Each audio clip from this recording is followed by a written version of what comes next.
ಅದೆಲ್ಲ ನನಗೆ ಗೊತ್ತಿಲ್ಲ ಅಣ್ಣ. ಆಸ್ತಿ ಏನಾದ್ರು ಹಂಚೋ ಟೈಮ್ ಬಂದ್ರೆ ಅದ್ರಲ್ಲಿ ನನ್ಗೂ ಆಸ್ತಿ ಬರ್ಬೇಕು.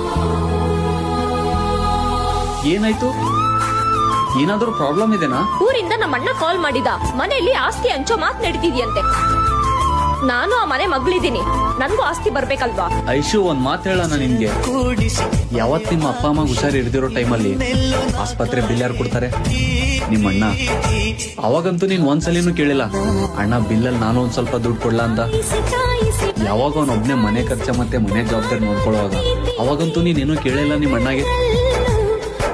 ಮನೇಲಿ ಅದು ಎಷ್ಟೇ ಕಷ್ಟ ಇದ್ರು ಅವನೊಬ್ನೇ ಫೇಸ್ ಮಾಡ್ತಾ ಇದ್ದ.